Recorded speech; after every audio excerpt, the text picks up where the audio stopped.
काल रात्री देशाचे माजी प्रधानमंत्री व अर्थमंत्री डॉक्टर मनमोहन सिंग यांचे दीर्घ आजाराने निधन झाले।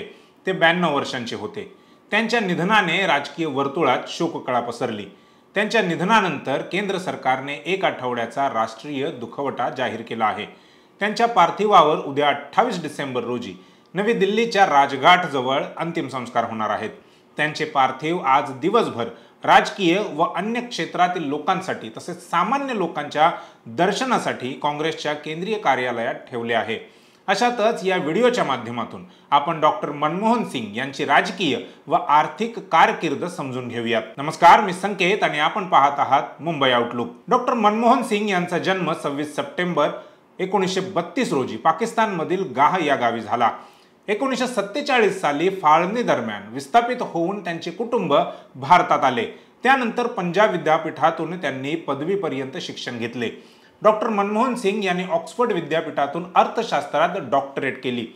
सन 1966 ते 1969 या काळात मनमोहन सिंग यांनी संयुक्त राष्ट्रात काम केले। नंतरच्या काळात ते भारत सरकारच्या वाणिज्य मंत्रालयामध्ये सल्लागार म्हणून रुजू झाले। 1972 ते 1976 या काळात भारत सरकारचे मुख्य आर्थिक सल्लागार म्हणून त्यांनी काम केले। 1982 ते 1985 या काळात त्यांनी रिझर्व्ह बँकेचे गव्हर्नर म्हणून देखील काम केले।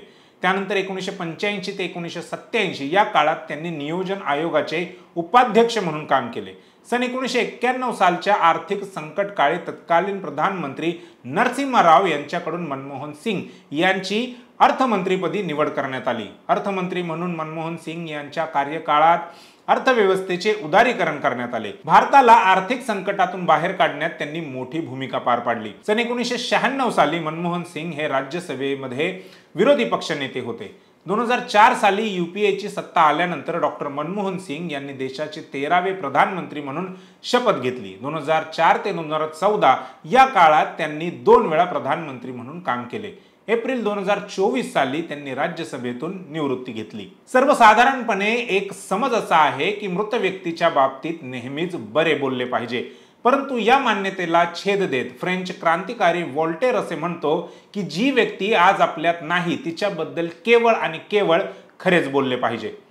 1991 साली देश आर्थिक संकटाशी सामना करत असताना त्यावेळचे अर्थमंत्री डॉक्टर मनमोहन सिंग यांनी देशाची बाजारपेठ जगासाठी खुली केली। त्यांनी खाजगीकरण, उदारीकरण आणि जागतिकीकरण म्हणजे ज्याला खाऊजा धोरण म्हटले जाते त्याचा मार्ग अवलंबला। त्यांनी देशाच्या अर्थव्यवस्थेचे काही फायदे झाले तर मोठ्या प्रमाणात नुकसानही झालेले आहे। 1988 साली देशाने नवीन आर्थिक धोरण स्वीकारले, त्यास NEP सुद्धा म्हटले जाते। त्यानुसार देशात जागतिकीकरण म्हणजे देशाची बाजारपेठ अन्य बहुराष्ट्रीय कंपन्यांसाठी खुली झाली। बहुराष्ट्रीय कंपन्या भारतात आल्या, त्यांनी भारताची बाजारपेठ काबीज करण्यास सुरुवात केली। परंतु केंद्र सरकारने एक अट घालून दिली होती, ती अशी की ज्या कंपन्या भारतात येतील त्यांनी इथल्या भारतीय कंपनीसोबत करार करावा लागणार होता। त्याची काही उदाहरणे म्हणजे सुझुकी या कंपनीने मारुती या भारतीय कंपनीसोबत करार केला आणि मारुती सुझुकीच्या टायअपने भारतात व्यापार केला। त्याच प्रकारे होंडा या कंपनीने हिरो या सायकल बनवणाऱ्या भारतीय कंपनीसोबत टायअप केल्याने हिरो होंडा नावाने त्यांनी इथे व्यापार केला। त्याचा फायदा असा झाला की भारतीय कंपन्यांचे नाव जगभर पोहोचले व नंतरच्या काळात त्या स्वतःच आपापल्या क्षेत्रात व्यापार करू लागल्या। खाऊजामध्ये सर्वात महत्त्वाचे धोरण खाजगीकरणाचे होते। या धोरणानुसार सरकारी कंपन्यांचे खाजगीकरण करण्यास सुरुवात झाली। याचा मोठ्या प्रमाणात विरोधही झाला। जनतेच्या विरोधानंतर सरकारने केवळ तोट्यात असलेल्या कंपन्या विकण्याचे धोरण स्वीकारले, परंतु जसेही जनतेचा विरोध क्षमला तसेच सरकारने नफ्यात असलेल्या सरकारी कंपन्याच विकण्याचा धडाका लावला। ते विकत असताना सामान्य लोकांना याची चाहूल लागणार नाही याची पूर्ण दक्षता घेतली गेली। त्यात प्रचार माध्यमांचा मोठा सहभाग होता। टाल्को, बाल्को यासारख्या कंपन्या विकल्यानंतर प्रत्येकच सरकारी कंपनी त्यांनी विकण्यास काढली। आता तर प्रधानमंत्री मोदींनी बोलूनच दाखवले की कंपनी चालवणे हे सरकारचे काम नव्हे। खाजगीकरण म्हणजे सरकारी कंपन्या केवळ उद्योगपतींच्या ताब्यात देणे नव्हे तर त्या कामगारांना मिळणारे सर्व संविधानिक अधिकार संपुष्टात आणणे व कामगारांना त्या उद्योगपतीच्या मर्जीवर सोडून देणे हे होय। याचा पायाच मुळात डॉक्टर मनमोहन सिंग यांनी घालून दिला। 16 नोव्हेंबर 1992ला ओबीसींना आरक्षण मिळाले, परंतु त्यांचा आरक्षणाचा अधिकार 1991 सालीच संपवण्याचे धोरण डॉक्टर मनमोहन सिंग यांनी स्वीकारले होते.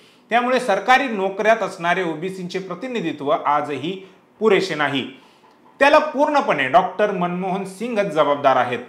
याशिवाय सरकारी कंपनीत असलेला कामगार हा संघटित होता. त्यांना युनियन बनवण्याचा आणि आपल्या हक्कांसाठी आंदोलन करण्याचा एक संवैधानिक अधिकार होता. परंतु कंपनीचे खाजगीकरण झाल्यानंतर तोच संघटित कामगार असंघटित झाला. एका बाजूला त्याचे आरक्षणासारखे संवैधानिक अधिकार संपवले गेले, तर दुसऱ्या बाजूला त्याला कमकुवत केले गेले. आज जे मोठ्या प्रमाणामध्ये असंघटित क्षेत्र तयार झाले आहे, त्याचेही श्रेय डॉक्टर मनमोहन सिंग यांनाच दिले गेले पाहिजे.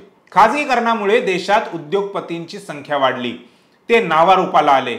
ज्या उद्योगांची नावे 1991च्या आधी सामान्य लोकांनी कधीच ऐकली नाहीत, ते उद्योग अचानक भरभराटीस आले.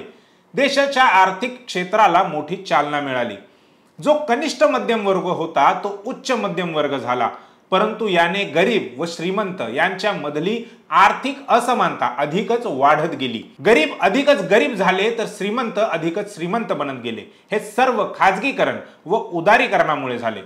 बहुराष्ट्रीय कंपन्या भारतात आल्यावर नवीन रोजगार उपलब्ध होतील, बेरोजगारीचा प्रश्न कायमचा सुटेल, अशा प्रकारच्या गोष्टी जनतेस सांगण्यात आल्या होत्या.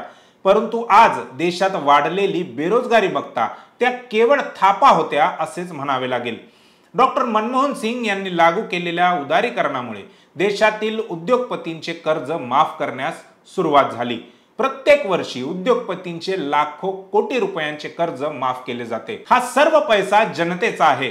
याचा अर्थ असा की जनतेचे पैसे उद्योगपतीला देण्याचे धोरण म्हणजे उदारीकरण होय. डॉक्टर मनमोहन सिंग हे 2004 साली देशाचे 13वे प्रधानमंत्री झाले. परंतु सरकार चालवण्याचे काम मात्र तत्कालीन काँग्रेस अध्यक्षा सोनिया गांधीच करत होत्या, असा आरोप त्यांच्यावर वारंवार लागला आहे. त्या आरोपात किती तथ्यता होती हे त्यावेळी समोर आलेलेच आहे.